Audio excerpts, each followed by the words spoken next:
शेवट तासाला किंवा आपण शाळेमध्ये ह्युमन बॉडी आणि ऑर्गन सिस्टीम या धड्यामध्ये सुरुवातीला आपण रेस्पिरेशन आणि ब्लड सर्क्युलेटरी सिस्टीम आपल्या ह्युमन बिंग मध्ये वेगवेगळ्या ऑर्गन सिस्टीम आहेत की ज्या ऑर्गन सिस्टीम वेगवेगळ्या लाईफ प्रोसेसेस पार पडत असतात. त्यामध्ये सगळ्यात दोन महत्वाच्या ज्या ऑर्गन सिस्टीम असतील तर त्या म्हणजे रेस्पिरेटरी सिस्टीम आणि ब्लड सर्क्युलेटरी सिस्टीम. तर या धड्यामध्ये आपल्याला रेस्पिरेटरी सिस्टीम आणि ब्लड सर्क्युलेटरी सिस्टीम बघायचं आहे. तर ह्युमन रेस्पिरेटरी सिस्टीम बघण्या अगोदर आपण रेस्पिरेशन बघितलं होतं. तर रेस्पिरेशन म्हणजेच काय? रेस्पिरेशन हे फक्त श्वासोश्वास जो आपण करतो किंवा ब्रिदिंग करतो इतक्यापुरतं मर्यादित नसून रेस्पिरेशन हे 3 प्रक्रियेमध्ये घडतं. कुठल्या 3 प्रक्रिया आहेत? तर पहिले जे आहे ते म्हणजे एक्सटर्नल रेस्पिरेशन. त्या एक्सटर्नल रेस्पिरेशन मध्ये 2 प्रक्रिया घडतात, म्हणजे एक्झलेशन आणि इनहेलेशन. म्हणजे जे आपण करतो श्वास आत घेणे आणि श्वास बाहेर सोडणे, बरोबर आहे. इन्स्पिरेशन आणि एक्सपिरेशन ह्या 2 क्रियांचा समावेश आहे जे एक्सटर्नल रेस्पिरेशन मध्ये. त्यानंतर दुसरं जे आहे ते म्हणजे इंटरनल रेस्पिरेशन आणि तिसरं जे आहे ते म्हणजे काय? Cellular respiration. ते आपण बघितलेलं आहे. म्हणजे रेस्पिरेशन की जे 3 प्रक्रियेमध्ये घडतं, एक्सटर्नल, इंटरनल आणि सेल्युलर रेस्पिरेशन. ठीक आहे. आता त्याच्यानंतर ह्युमन रेस्पिरेटरी सिस्टीम त्याचं स्ट्रक्चर आणि फंक्शन सुद्धा आपण बघितलं होतं. अगदी थोडक्यामध्ये तुम्हाला दिसतं इथं ह्युमन रेस्पिरेटरी सिस्टीम, त्याची डायग्राम तुम्हाला दिसते. त्याच्यावरती प्रश्न सुद्धा चाचणीमध्ये आलेला होता आपल्याला, बरोबर आहे. तर काय होतं सांगा की ज्याच्यामध्ये सुरुवातीला आपली ह्युमन रेस्पिरेटरी सिस्टीम ही त्याचे 5 महत्वाचे भाग आहेत. त्याचं स्ट्रक्चर आणि फंक्शन बघत असताना 5 महत्वाचे भाग कुठले आहेत? नोज, नाक, त्यानंतर फॅर्नेक्स घसा, विंड पाईप, त्यानंतर लंग्स आणि डायफ्राम. म्हणजे काय? नाक, घसा, श्वसननलिका आणि फुफ्फुसे आणि श्वासपटल. अगदी सुरुवातीला सांगायचं असेल तर आपली रेस्पिरेटरी सिस्टीम ही नोज पासून सुरुवात होते, नाकापासून सुरुवात होते. म्हणजे ह्युमन रेस्पिरेटरीची सुरुवात किंवा रेस्पिरेशन प्रोसेस ही जर कुठनं सुरुवात होत असेल तर आपल्या नाकापासून, की ज्याच्यामध्ये हेअर असतात आणि ओलसर जो पदार्थ असतो तो म्युकस असतो, की ज्याच्यामुळे जी काय आपण हवा नाकावाटे आत घेत असतो ती गाळली जाते किंवा फिल्टर केली जाते. त्यानंतर फॅर्नेक्स घसा, की ज्याच्यामध्ये 2 पाईप असतात, एक विंड पाईप असते आणि एक फूड पाईप असते. दोन्ही एका वेळी चालत नाहीत. तर ज्यावेळी आपण श्वासोश्वास घेत असतो त्यावेळी विंड पाईप वरती एक लीड किंवा झडप असते, ती झडप तिथे झाकली जाते की जेणेकरून अन्न खात असताना अन्नाचं कण चुकून त्या श्वसन नलिकेमध्ये जाऊ नये. त्यानंतर इथं सुरुवातीला फॅर्नेक्स घसा जो आहे तिथं साऊंड बॉक्स आहे, आपलं स्वरयंत्र आहे. त्यामुळं विंड पाईपचा जो काही डायमीटर आहे तो सुरुवातीला मोठा आहे आणि नंतर निमुळता होत गेलेला आहे.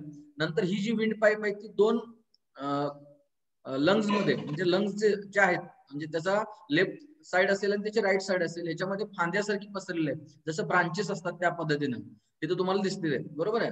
तर हे जे आहेत ते लंग्स आहेत, फुफ्फुस आहेत. त्या फुफ्फुसामध्ये परत आपण हे खाली तुम्हाला दिसते ते ॲलोवेली म्हणजेच वायुकोश आहेत आणि त्या वायुकोशाच्या भोवती कॅपिलरीज आहेत. ठीक आहे. म्हणजे रक्तकेशिका आहेत. त्या रक्तकेशिकांच्या भित्तिका सुद्धा पातळ असतात, जेणेकरून रक्तामार्फत जे काय गॅसेसचं एक्सचेंज आहे, मग गॅसेसचं एक्सचेंज म्हणजे काय? ऑक्सिजन असेल किंवा कार्बन डायऑक्साईड असेल. म्हणजे जो ऑक्सिजन आहे तो उपयोगी आत घेणे आणि कार्बन डायऑक्साईड जो अनावश्यक आहे तो बाहेर टाकणे. आणि सगळ्यात शेवटी जो आहे तो डायफ्राम आहे, श्वासपटल आहे, की जो लंग्स वरती प्रेशर ऍक्ट करत असतो, प्रेशर कमी करणं किंवा वाढवणे. म्हणजे ज्यावेळी डायफ्राम लंग्स वरती प्रेशर अप्लाय करतो म्हणजेच काय? ते काय होणार? त्याचे म्हणजे अंकुंचन आणि प्रसरण पावतात. फुफ्फुस हे आपली स्पंजासारखं आहे, म्हणजे अंकुंचन आणि प्रसरण होतं. म्हणजे ज्यावेळी प्रेशर वाढतं त्यावेळी अंकुंचन होतं आणि ज्यावेळी प्रेशर कमी होतं डायफ्रामचं किंवा दाब कमी होतो त्यावेळी प्रसरण पावतो. मग हे जे लंगचं अंकुंचन आणि प्रसरण म्हणजे कॉन्ट्रॅक्शन आणि रिलॅक्सेशन जे आहे ते म्हणजेच काय असतं? ब्रीदिंग आहे. हे आपण बघितलेलं आहे. म्हणजे ह्युमन रेस्पिरेटरी सिस्टीम त्याचं स्ट्रक्चर फंक्शन आपण व्यवस्थित बघितलेलं आहे. ठीक आहे. आता पुढचा भाग जो आहे तो आपण बघूया. आता तुम्हाला मी सांगितलं की महत्वाची जी काय ऑर्गन सिस्टीम जी दुसरी आहे ती ऑर्गन सिस्टीम कुठली आहे? ब्लड सर्क्युलेटरी सिस्टीम आहे, बरोबर आहे. ज्याला मराठीत काय म्हणतात? रक्ताभिसरण संस्था म्हणतात. आता ब्लड सर्क्युलेटरी सिस्टीम म्हणल्यानंतर त्याच्यात सगळ्यात महत्वाचा भाग जर कुठला असेल तर तो म्हणजे काय आहे? आपलं हार्ट आहे. म्हणजे ब्लड सर्क्युलेटरी सिस्टीमचे 3 महत्वाचे भाग असतात. एक म्हणजे हार्ट, त्यानंतर ब्लड व्हेसलरीज म्हणजे ब्लड व्हेसल्स, बरोबर आहे, म्हणजे रक्तवाहिन्या, की ज्याच्यामध्ये परत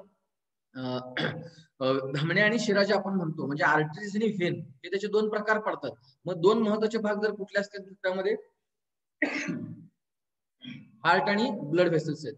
तर हार्ट हे तुम्हाला दिसते, जे स्ट्रक्चर दिसते तुम्हाला हे दिसते बघा. ह्याच्यामध्ये तुम्ही जर नावं बघितले तर उजवी धमनी आहे, त्यानंतर महारोहिणी, डावी धमनी, ऊर्ध्व महाशीर आहे, त्यानंतर डावं अलिंद, उजवं अलिंद, डावं निलय आणि उजवं निलय. आता पुढे आपल्याला लक्षात येणार आहे, परंतु एक गोष्ट लक्षात ठेवा तुम्ही की हार्ट म्हणजे एक आपल्या शरीरात असणारा एक पंप आहे, पंपासारखं काम करतो तो. म्हणजे पंपासारखं म्हणजे काय, जसं आपण बघतो की विहिरीवरती पंप असतो, विहिरीवरचा पंप कशासाठी असतो रे, जे विहिरीतलं पाणी आहे ते पाणी ओढून काढण्यासाठी वरती, बरोबर आहे, त्यासाठी पंप असतो. तसं आपला हार्ट सुद्धा आपल्या शरीरामध्ये पंप म्हणून काम करतो. कसं, तर आपल्या शरीरामध्ये दोन प्रकारचं रक्त असतं, म्हणजे एक अशुद्ध रक्त आणि शुद्ध रक्त असतं, बरोबर आहे. म्हणजे शुद्ध रक्त म्हणजे आणि अशुद्ध रक्त म्हणजे कसं सांगायचं, तर ऑक्सिजनच्या भाषेत आपण ऑक्सिजन युक्त रक्त म्हणजे काय म्हणतो, शुद्ध रक्त, आणि कार्बन डायऑक्साईड युक्त रक्त म्हणजे काय सांगतो, अशुद्ध रक्त. तर हे हार्ट आपल्या शरीराच्या सर्व भागांना शुद्ध रक्त पाठवायचं काम करतं, आणि तसंच शरीराच्या सर्व भागापासून आलेलं अशुद्ध रक्त शुद्ध करण्याचं काम करतं. म्हणून हार्ट हा एक पंपासारखा काम करत असतो. थोडक्यात सांगायचं असेल तर हार्ट हे 4 कंपार्टमेंट किंवा 4 कप्प्यांनी बनलेले आहे. आता 4 कप्पे कसे, तर पहिल्यांदा तुम्हाला आता हे म्हणजे रंगानुसार तुम्ही ओळखा की ब्ल्यू रंगामध्ये दिसतोय हे एक कंपार्टमेंट आहे, आणि इकडचा लालसर रंगामध्ये दिसते हा एक त्याचा कप्पा आहे. आणि हे 2 कप्पे परत त्या 2 कप्प्यांचे आणखी 2 कप्पे पडतात, म्हणून एकूण 4 कप्प्यांनी हार्ट बनलेले. ते 4 कप्पे कोणते आहेत, जसं आता सांगितलं. आता डावं अलिंद आणि उजवं अलिंद, म्हणजे अलिंदांसाठी 2 कप्पे आहेत आणि निलयांसाठी 2 कप्पे आहेत, डावे निले आणि उजवे निले. आता एवढं लक्षात ठेवा, तुम्हाला आकृतीमध्ये दिसताना डावं अलिंद किंवा डावं निले हे आपल्याला आपल्या समोर कुठल्या बाजूला आहे सांगा, आकृतीमध्ये कुठल्या बाजूला आहे. आकाश, तुला कुठल्या बाजूला दिसते? मी म्हणताना डावं म्हणतोय, खरं कुठल्या बाजूला दिसते तुला? उजव्या. बरोबर आहे. म्हणजे असं ओळखायचं ते उजवं काय आहे, तर आकृतीमध्ये तुम्हाला ठेवलेलं जे काय हार्ट आहे किंवा ती जी आकृती आहे, समजा आपण आपलं हृदय आहे असं समजा, आणि त्या आकृतीमध्ये असेल, तर जरी आपण आपलं इकडचं जे असणार आहे ते डावं असणार आहे, बरोबर आहे, आणि इकडचं असणार आहे ते उजवं. मग ते समोरचं दिसणार जे आहे, म्हणजे आपण समोर आकृतीसारखं आपला हार्ट ठेवलं तर आपलं सुद्धा डावा अलिंद उजव्या बाजूलाच येणार आहे.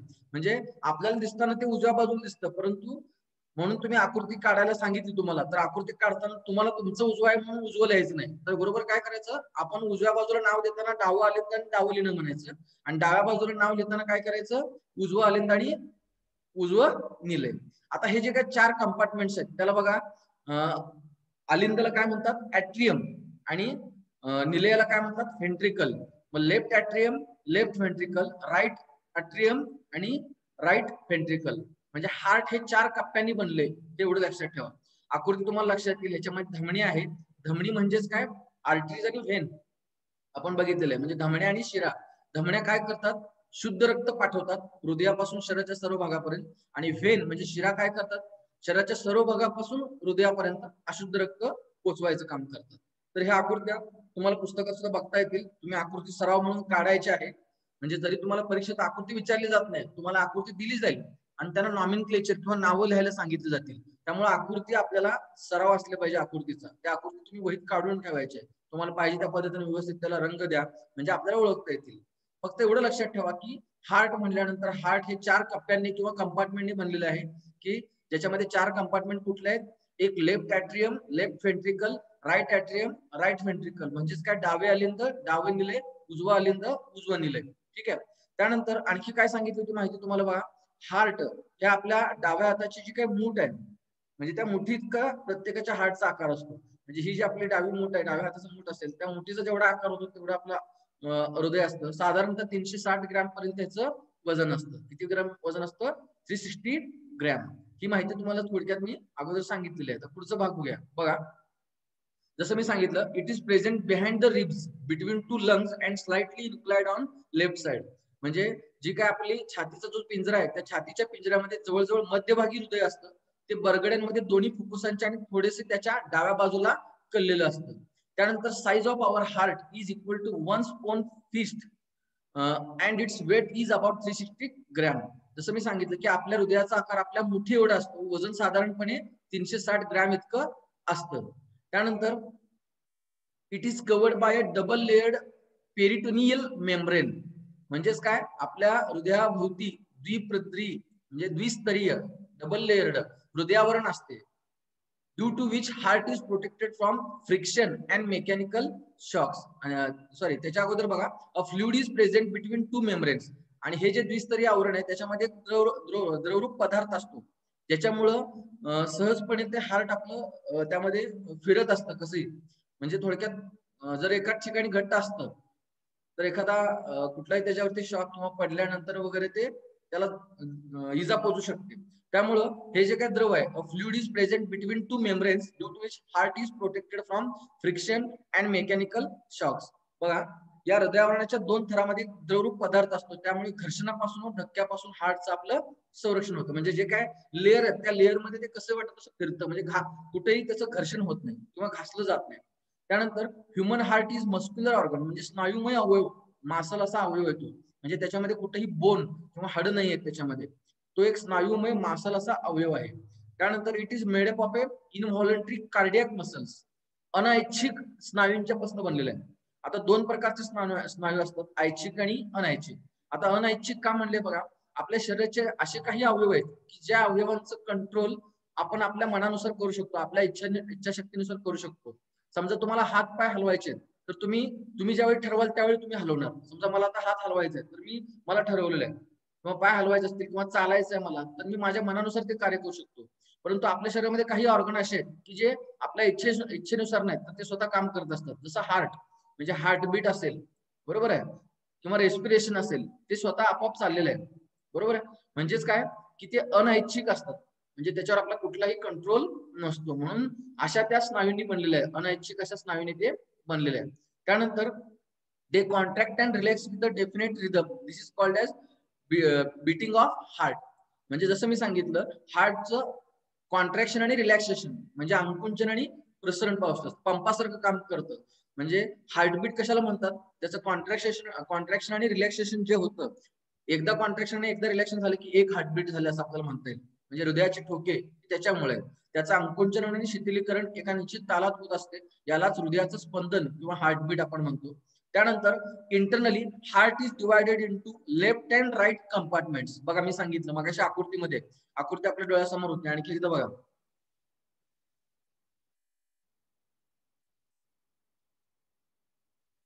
इथं तुम्हाला दिसतंय, म्हणजे दोन महत्वाचे कंपार्टमेंट आहेत, ब्ल्यू कलर मध्ये दिसते आणि रेड कलर मध्ये. हे दोन झाले, परत ते दोन आणखी दोन मध्ये ते विभागले गेले.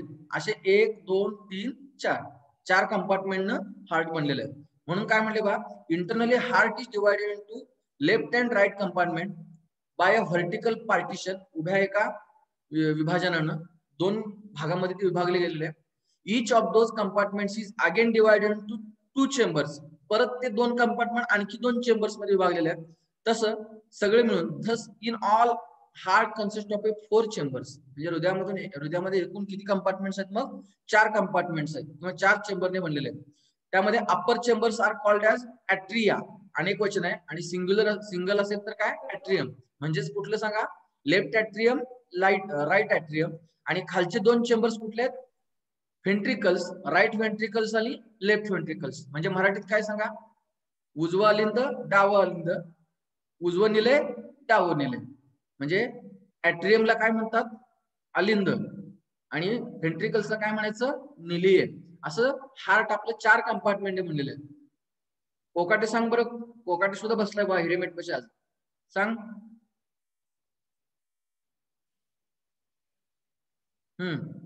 हिरेमठ सांग,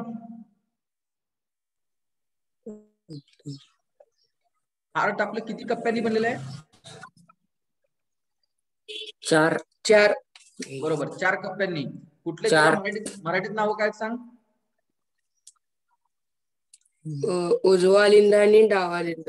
बरोबर. आणि खालचे दोन,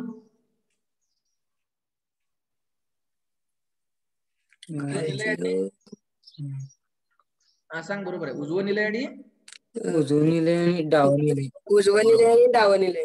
बरोबर. म्हणजे असं हार्ट आपले किती कप्प्यांनी बनलेलं आहे, 4 कप्प्यांनी बनलेले आहे. बरोबर. म्यूट कर माईक. 4 कप्पे. हा, म्यूट कर माईक, म्यूट कर. ठीक आहे. म्हणजे आपल्याला हार्ट म्हटल्यानंतर एवढं लक्षात आलं पाहिजे की हार्ट हा एका पंपासारखं काम करतोय, की ज्याच्यामध्ये 4 कप्पे आहेत, 4 कंपार्टमेंट आहेत. 4 कंपार्टमेंट, वरचे 2 कंपार्टमेंट हे ऍट्रियम आहेत आणि खालचे 2 कंपार्टमेंट हे व्हेंट्रिकल्स आहेत. राईट व्हेंट्रिकल, लेफ्ट व्हेंट्रिकल, त्यानंतर राईट ऍट्रियम आणि लेफ्ट ऍट्रियम. ठीक आहे. पुढे आपण बघूया आता. जसं मी सांगितलं की हार्ट मध्ये म्हणजे ब्लड सर्क्युलेटरी सिस्टीम मध्ये दोन महत्वाचे भाग आहेत, एक हार्ट आणि दुसरं ब्लड व्हेसल्स म्हणजे रक्तवाहिन्या. आता ब्लड व्हेसल्स सुद्धा दोन प्रकारचे आहेत, एक आर्टरीज आणि दुसरा आहे ते व्हेन्स आहे. बरोबर आहे. आर्टरीज म्हणजेच काय, धमन्या, आणि व्हेन्स म्हणजे काय, शिरा. आता इथे तुम्हाला आर्टरीज आणि व्हेन हे दोन वेगवेगळ्या रंगाने दाखवले बघा. म्हणजे हृदयामध्ये हार्टची आकृती ज्यावेळी तुम्ही बघितली होती त्या हार्टच्या डायग्राम मध्ये तुम्हाला अशा रंगात दिसत होत्या, महाधमनी, महाशीर. बरोबर आहे. तर ही रेड कलर मध्ये दिसणारी जी आहे ती आर्टरी आहे आणि ब्ल्यू कलर मध्ये दिसणारी जी आहे ती व्हेन आहे. मग आर्टरीज आणि व्हेन मधला फरक आपण बघूया. पहिल्यांदा तुम्हाला मराठीत समजलं का बघा, आर्टरीज म्हणजे धमन्या आणि व्हेन्स म्हणजे काय, शिरा. तर आर्टरीज म्हणजे काय बघा, धमन्या. धमन्या काय करतं, शुद्ध रक्त शरीराच्या सर्व भागापासून हार्ट पासून शरीराच्या सर्व भागापर्यंत शुद्ध रक्त पोहोचवण्याचं काम करतं. आता शुद्ध रक्त, प्युअर ब्लड कशाला म्हणायचं, ऑक्सिजन युक्त. कुठलं रक्त, शुद्ध रक्त म्हणजे कुठलं, ऑक्सिजन युक्त रक्त हार्ट पासून शरीराच्या सर्व भागांना. आणि व्हेन्स, शिरा काय करतात, शरीराच्या सर्व भागापासून हृदयापर्यंत अशुद्ध रक्त म्हणजेच कार्बन डायऑक्साईड युक्त रक्त पोहोचवण्याचं काम करतात. आता आपण फरकाच्या मुद्द्यासहितच बघूया, तुम्हाला लक्षात येईल. Arteries they are thick walled, सगळ्यात महत्वाचं त्याच्या भित्तिका ह्या जाड असतात, आणि व्हेन्स मध्ये काय, दे आर थिन वॉल्ड, त्याच्या भित्तिका पातळ असतात. त्यानंतर आर्टरीज हॅव नो व्हॉल्व्स, त्यांच्यामध्ये व्हॉल्व्स नसतात, आणि व्हेन्सला काय, व्हॉल्व्स असतात, दे हॅव व्हॉल्व्स. त्यानंतर सगळ्यात महत्वाचा फरक जो लक्षात ठेवायचा आहे, carry oxygenated blood accept pulmonary arteries, म्हणजे कुठलं रक्त नेतं हे हार्ट पासून, कॅरी ऑक्सिजनेटेड ब्लड म्हणजे कुठलं, शुद्ध रक्त. आणि व्हेन्स साठी काय येणार, कॅरी डिऑक्सिजनेटेड ब्लड. बरोबर आहे. डिऑक्सिजनेटेड म्हणजेच काय, कार्बन डायऑक्साईड युक्त रक्त, जे शरीराच्या सर्व भागापासून हार्ट पर्यंत पोहोचवायचं काम करतं. हा महत्वाचा फरक आहे धमन्या आणि शिरामधला, म्हणजे आर्टरीज अँड व्हेन्स मधला. बघा इथे मराठी सुद्धा सांगितलेलं आहे, धमनी हृदयापासून शरीराकडे शुद्ध रक्त म्हणजेच ऑक्सिजनयुक्त रक्त, आणि शिरा शरीरातील भागाकडून हृदयाकडे म्हणजे शरीराच्या सर्व भागापासून हृदयाकडे अशुद्ध रक्त पोहोचवायचं काम करतं. फक्त एक्सेप्ट कुठलं, फुफ्फुस धमनी आणि इकडे कुठलं, फुफ्फुस शिरा सोडून, म्हणजे पल्मोनरी आर्टरीज आणि पल्मोनरी व्हेन. त्यानंतर शरीरात खोलवर पसरलेले असतात, धमन्या हे शरीरामध्ये खोलवर पसरलेले असतात, आणि हे कुठं असतात, शिरा त्वचेलगत, म्हणजे आपल्या आता आपण बघितलं त्वचेमध्ये तर आपल्याला शिरा दिसतात, आपल्या व्हेन्स. बरोबर आहे. त्यानंतर रक्तदाब किती सहन करू शकतात, 100 मिलीमीटर. इकडं रक्तदाब कमी 10 ते 20 मिलीमीटर. ठीक आहे. त्यानंतर झडपा, धमन्यांना झडपा नसतात, शिरांना झडपा असतात. भित्तिका असतात, भित्तिका कमी असतात, आणि भित्तिका पातळ असतात, आणि इकडे भित्तिका म्हणजे शिरांपेक्षा भित्तिका जाड असतात, जसं आपण इथे थिक वॉल्ड म्हणलेलं आहे. आणि व्हेन्स मध्ये काय आहे, थिन वॉल्ड आहे. ठीक आहे. तर हा आर्टरीज आणि व्हेन म्हणजे धमन्या आणि शिरांमधला फरक लक्षात ठेवा. हे रक्तवाहिन्या आहेत ज्या दोन प्रकारच्या असतात, आर्टरीज आणि व्हेन म्हणजे धमन्या आणि शिरा. आर्टरीज काय करतात, हार्ट पासून शरीराच्या सर्व भागापर्यंत शुद्ध रक्त म्हणजे ऑक्सिजनयुक्त रक्त, आणि व्हेन्स काय करतात, शरीराच्या सर्व भागापासून हार्टकडे अशुद्ध रक्त पोचवायचं काम करतात. ठीक आहे. पुढं जसं आता सांगितलं बा, त्याच्या पुढचा जो भाग आहे कॅपिलरीज. जसं आपण रेस्पिरेटरी सिस्टीम मध्ये सुद्धा अॅल्व्हेओली म्हणजे वायुकोश जे होती त्या वायुकोशाच्या भोवती कॅपिलरीज होते बा, रक्तकेशिका. Arteries gradually branch out with decrease in their diameter as they spread in the body and finally form the hair-like vessels called as capillary. रक्तकेशिका कशाला म्हणायचं, आर्टरीज म्हणजे धमन्या. ज्यावेळी धमन्यांच्या परत ब्रांचेस फुटतात किंवा उपशाखा त्याच्या फुटतात, जसं झाडांना फांदे असतात तसं धमन्यांना ज्यावेळी फाटे फुटतात त्यावेळी त्याचा व्यास पुढे कमी होत जातो, आणि त्याचा व्यास इतका कमी होतो की केसांसारखं, केस आपले जेवढे बारीक आहेत तेवढं, तर त्या ज्या वाहिन्या आहेत मग त्याला, त्या ज्या रक्तवाहिन्या त्याला काय म्हणलं जातं, कॅपिलरीज म्हणतात, केशिका. बघा, धमन्या शरीरभर पसरताना त्यांना फाटे फुटतात, त्याचा व्यास लहान लहान होत जाऊन त्या केसांसारख्या दिसतात, त्यांना केशिका असं म्हणतात. त्यानंतर walls of capillaries are extremely thin and made up of single layer of cells. Due to this exchange of material between capillaries and cell becomes easy during the exchange. The oxygen, nutrients, hormones, vitamins, etc. are sent towards the cells and waste materials of the cells move into the blood. म्हणजे ह्या रक्त केशिकांमधनं आणि पेशीमध्ये जे काय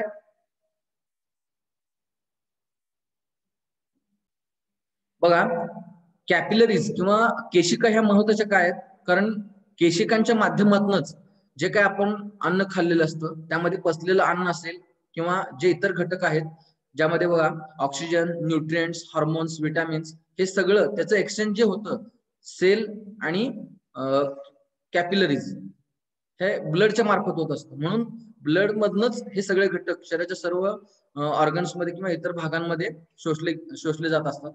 आणि ह्याच्यामध्ये कॅपिलरीची भूमिका ही महत्वाची असते. म्हणून केशिकांच्या भित्तिका अत्यंत बारीक, एकसर आणि पातळ असतात. त्यामुळे केशिका आणि पेशी यांच्या दरम्यान पदार्थांची देवाणघेवाण सुलभ होते. या देवाणघेवाण मध्ये कुठले घटक आहेत बघा, त्यामध्ये ऑक्सिजन आहे, संप्रेरक, जीवनसत्व, इतर घटक ह्यांचे एक्सचेंज होत असतात. तर पेशीतील तसंच टाकाऊ पदार्थ जे एक्सक्रिटरी सिस्टीमच्या माध्यमातून बाहेर टाकले जातात. तर पेशीतील टाकाऊ पदार्थ रक्तात येतात. केशिका एकमेकांना जोडल्या जाऊन जास्त व्यासाच्या वाहिन्या तयार होतात. त्यानंतर पुढे बघा, capillaries unite together to form the vessels of more diameter called as veins. परत ज्या काही केशिका आहेत त्या केशिका की ज्याचा आकार पुढे मोठा होतो किंवा त्याचा व्यास मोठा होऊन त्याचं कशात रूपांतर होतं, शिरांमध्ये.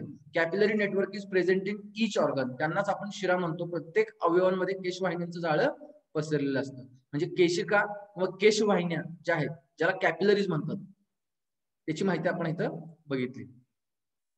आता त्यानंतर ब्लड सर्क्युलेशन थ्रू हार्ट किंवा फंक्शनिंग ऑफ हार्ट म्हणजे हृदयाचं कार्य नेमकं कसं होतं किंवा रक्ताभिसरण कसं होतं. जसं आता आपण मागासपासून सांगतो की हार्ट हे एक पंपासारखं काम करतं. त्याच्यामध्ये धमण्या आणि शिरा महत्वाची भूमिका बजावतात. धमण्या काय करतात किंवा आर्टरीज काय करतात, जे प्युअर ब्लड आहे म्हणजे ऑक्सिजनेटेड ब्लड आहे ते शरीराच्या सर्व भागापर्यंत पोहोचवतात. आणि शिरा काय करतात, व्हेन्स डिऑक्सिजनेटेड ब्लड जे शरीराच्या सर्व भागापासून हार्ट पर्यंत पोहोचतात. बघा, process of pumping the blood towards various parts of the body and bringing it back towards the heart is called as blood circulation. म्हणजे रक्ताभिसरण म्हणजेच काय, हृदयापासून शरीराच्या सर्व भागापर्यंत रक्त पोहोचवायचं आणि शरीराच्या सर्व भागापासून हृदयापर्यंत रक्त पोहोचवायचं. ही जी काही क्रिया आहे त्यालाच काय म्हणतात, ब्लड सर्क्युलेशन. बघा, process of pumping the blood towards various parts of the body and bringing it back towards the heart. म्हणजे हृदयापासून सगळ्या भागापर्यंत पोहोचवायचं आणि परत शरीराच्या सर्व भागापासून हृदयापर्यंत पोहोचवायचं. ही जी काही प्रोसेस आहे त्याला काय म्हणलं जातं, blood circulation. So as to maintain the continuity in circulation heart alternately contracts and relaxes. हे होतं म्हणजेच काय, रक्त पोचतं आणि रक्त परत हृदयाकडे येतं. हे कशामुळं, हृदय पंपासारखं काम करत असतं. म्हणजे त्याचं जे काय कॉन्ट्रॅक्शन आहे किंवा रिलॅक्सेशन आहे, अंकुंचन आणि शिथिलीकरण जे आहे, consecutive single contraction and relaxation of heart constitutes a single heartbeat. म्हणजे एक हार्टबीट म्हणजेच काय, एकदा कॉन्ट्रॅक्शन आणि एकदा रिलॅक्सेशन घडलं की एक हार्टबीट झाले असं आपल्याला म्हणता येईल. बघा, हृदयातील रक्ताभिसरण किंवा हृदयाचं कार्य जे आता मी तुम्हाला सांगितलं, हृदयाद्वारे शरीराच्या विविध अवयवांकडे रक्त पोहोचवण्याच्या आणि तिथून परत हृदयाकडे आणण्याच्या क्रियेस रक्ताभिसरण म्हणतात. रक्त सतत फिरते राहण्यासाठी हृदयाचं अंकुंचन आणि शिथिलीकरण या एकांतरित क्रिया घडत असतात. हृदयाच्या लागोपाठचे एक अंकुंचन व एक शिथिलीकरण मिळून हृदयाचा एक ठोका होतो किंवा एक हार्टबीट होतो. ठीक आहे, लक्षात आलं. तर ब्लड सर्क्युलेटरी सिस्टीम मध्ये महत्वाचं आपण हार्ट, त्यानंतर ब्लड व्हेसल्स जे दोन टाईपचे आहेत, एक आर्टरीज आणि व्हेन्स आहे. त्यानंतर कॅपिलरीज बघितलं आणि नेमकं ब्लड सर्क्युलेशन म्हणजे काय हे आपण बघितलं, किंवा रक्ताभिसरण ज्याला म्हणतो आपण, किंवा हार्टचं फंक्शन, हार्ट कसं फंक्शन करतं ते आपण बघितलं. राहिलेला जो भाग आहे तो नंतरच्या तासाला बघूया आपण. आता ह्याच्यानंतर पुढचा जो महत्वाचा भाग आहे तो म्हणजे ब्लड म्हणजे रक्त, जी एक प्रकारची ऊती आहे त्याची सुद्धा माहिती आपण पुढच्या तासाला बघूया. ब्लड आहे, त्यानंतर ब्लड डोनेशन किंवा रक्तदान किंवा ब्लड ग्रुप्स कोणकोणते आहेत ते आपण पुढच्या तासाला बघूया. तिथपर्यंत तुम्हाला काय अडचण आहे?